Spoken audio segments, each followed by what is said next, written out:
এটা হচ্ছে বেনি। এই ফ্লেভারটা আমার সবচেয়ে প্রিয়। এটা হচ্ছে প্যানাকোটা। হাই হাই, ওটা হয়ে গেছে, রোদ উঠছে, এই জন্য অনেক সুন্দর একটা ফুটেজ হচ্ছে। আসসালামু আলাইকুম সবাইকে। এইটা আমার সেকেন্ড ভিডিও ভয়েস ওভার সহ। এখন সকাল 9টার মতো বাজে মনে হয়। আজকের দিনটা আসলে অনেক মেঘলা। এই মেঘলা দিনে যতটুকু সানলাইট পাই না কেন তার মাঝে একটা কিছু ক্রাফটিং করব আজকে, আর টুকটাক কথাবার্তা বলবো।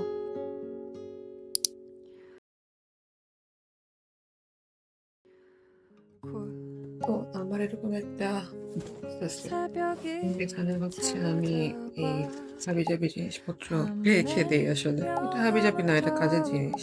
চিজের বক্স ওইটা রেখে দিচ্ছি। তারপর টয়লেট পেপার রোল, ও এটা কিচেন ন্যাপকিন রোল, ছোট্ট কাগজের বক্স। অ্যামাজনের অর্ডারের সাথে যে বক্স গুলো আসে ওইটা কেটে কেটে রেখে দিছি। আমি এখানে অনেক ফ্লেভার ইয়োগার্ট খাই, তো সেটার কোটাগুলো রেখে দিছি। এটা হচ্ছে স্ট্রবেরি ফ্লেভার। এই ফ্লেভারটা আমার সবচেয়ে প্রিয়। এটা হচ্ছে প্যানাকোটা। তারপর ব্লুবেরি ফ্লেভার, এটাও আমার প্রিয়। এটা একটা টক দইয়ের কৌটা ছিল, এটাকে আমি আজকে আপসাইকেল করব। আমার এখনো কোনো ওরকম আর্ট কর্নার নাই। আমি আমাদের লিভিং রুমে এই যে ছোট টেবিলটা আছে, টেবিলটাকে একটা সুন্দর জায়গায় নিয়ে আসতেছি। ইউরো শপ থেকে নিয়েছিলাম। আমার বেশিরভাগ ভিডিওর মধ্যে ব্যাকগ্রাউন্ডে এটা থাকে, টেবিলে যাতে ময়লা না লাগে। আর এটা কিউট দেখতে। বাংলাদেশে থাকতে এর চেয়ে আরেকটু মোটা সুতা বা ক্রাফটিং রোপ ব্যবহার করতাম বিভিন্ন ক্রাফটিং এর কাজে, কিন্তু সেরকম এখানে পেলাম না।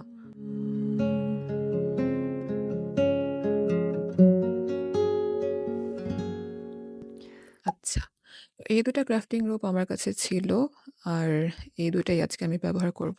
বাম পাশেরটা এত কিউট যে এটা আসলে আমার প্রিয় কালার, এই জন্যই এটা নেওয়া। 이 새벽이 지나면 난 널 다시 만날 수 있는 내일을 기다려야겠지. এরকম কিছু একটা করতে চাচ্ছিলাম। 이 তো গত ভিডিওতে আমার ভয়েস ওভার সহ প্রথম ভিডিও ছিল, আর ওখানে আমি অনেক ফর্মালি কথা 또 বলছি। 다른 কিন্তু এই 내일을 위해 ভিডিওতে 날 মনে হচ্ছে যে 달래줄 কি আছে জীবনে, আমি যেরকম করে কথা বলি নর্মালি সেভাবেই কথা বলে দেখি, এটা হয়তো ভালোই হবে। 3টা স্ট্র্যান্ড নিয়ে নিচ্ছি, কি করব হয়তো বা বোঝা যাচ্ছে এই 내 পর্যায়ে 기타 এসে। 소리와 এটা গিট্টু বাজছে। 너의 따뜻한 আমি এখন 불빛에 বাংলাদেশে থাকি না, 조용히 আমি জার্মানিতে 잠들고 চলে এসেছি কয়েক মাস হয়েছে। সবাই যে আমাকে বাংলাদেশ থেকে দেখে বা দেখবে সেরকম না, কিন্তু আমি বাংলায় কথা বলি কারণ হচ্ছে এই ভাষায় আমি বেশি কমফোর্টেবল। বাংলায় কথা বলতে ভালো লাগে। আর ভারী কিছু দরকার, ভারী কিছু হিসেবে আমি এটাকে ইউজ করতে পারি। 미지근한 샤워와 ইন্টারন্যাশনাল 내 ভিউয়ারদের জন্য 기타 আমি সাবটাইটেল 소리와 অ্যাড করে দিচ্ছি যাতে 너의 বুঝতে সহজ 따뜻한 হয়। 불빛에 조용히 잠들고 আপাতত এটুকু হয়েছে। এটা হচ্ছে বেনি। A few moments later. হয়েছে মোটামুটি। এইসব ক্রাফটিং এর জন্য এত সুন্দর পারফেক্ট সবকিছু হওয়া লাগে না। এই গ্লু গানটা আমি অনেক খুঁজে খুঁজে কিনছি। আমার এরকম একটা গ্লু গান দরকার ছিল যেটা দাম অত বেশি না, 20 ওয়াটের উপরে, কোয়ালিটি ভালো, আর অবশ্যই অবশ্যই দেখতে কিউট। তো বেশিরভাগ গ্লু গানই দেখা যাচ্ছিল যে হয় কালো বা ডার্ক ব্লু, যে রংগুলো আমার পছন্দ না। 곧 আমার বেনি 새벽이 মাত্র 찾아와 এতটুকু শেষ হয়েছে, এখনো এতখানি বাকি। এটা 명암처럼 নিচের লেয়ারে আমি আর কোনো বেনি টেনি করবো না, 깊어져 এখানে জাস্ট এভাবে টুইস্ট 영간에 করে করে টুইস্ট করে করে অ্যাড করবো। 바람은 그리 크지 않아 단지 হাই হাই,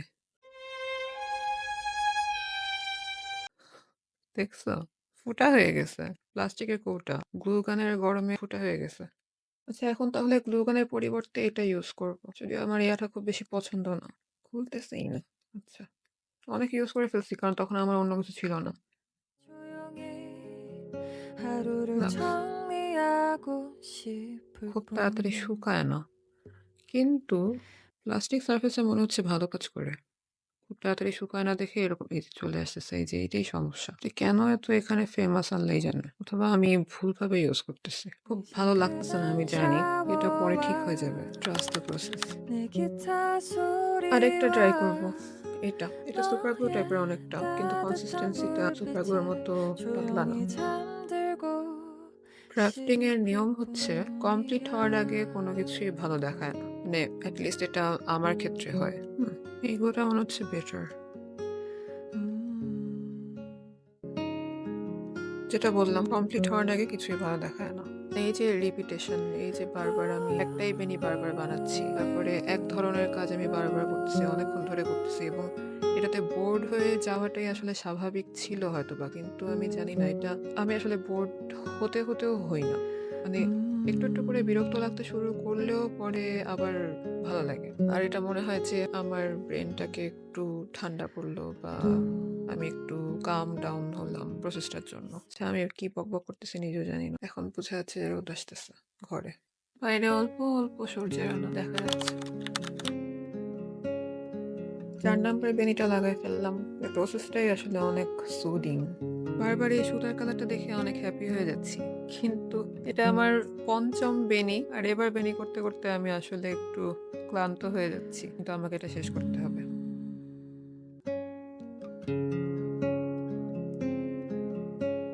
5 নাম্বার বেনিটাও লাগানো শেষ। এখন সমস্যা হচ্ছে আমার গ্লুও শেষের দিকে আর এটা বাসায় আর নাই।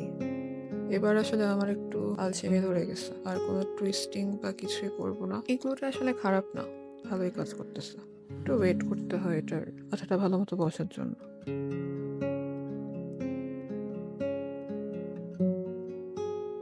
লাগবে না, কেটে ফেলি। কেমন হয়েছে না? এই পর্যায়ে আমি যেটা করছি, এই সব আঠা সব বাদ, যেখানে যেখানে ফাঁকা আছে সেখানে সেখানে আমি রোপের উপরে গ্লু গান দিয়ে গ্লু নিয়ে এটাকে এভাবে লাগাই দিব। প্লাস্টিকের বক্স ফুটা হওয়ার কোনো চান্স নেই।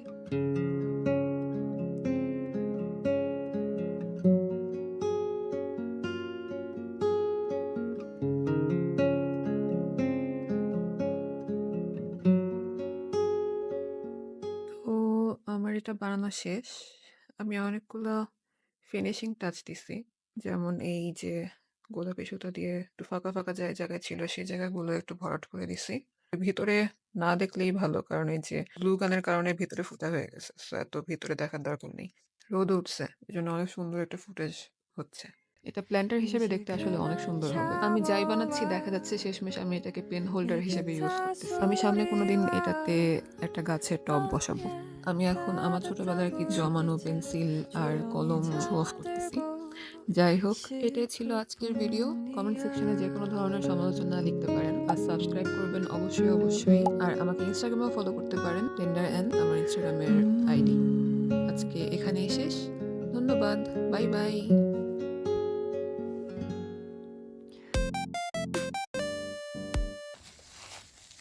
সব জায়গায় আঠা আঠা হয়ে গেছে। ও, এই আচারের বক্সটা একটু সরাই।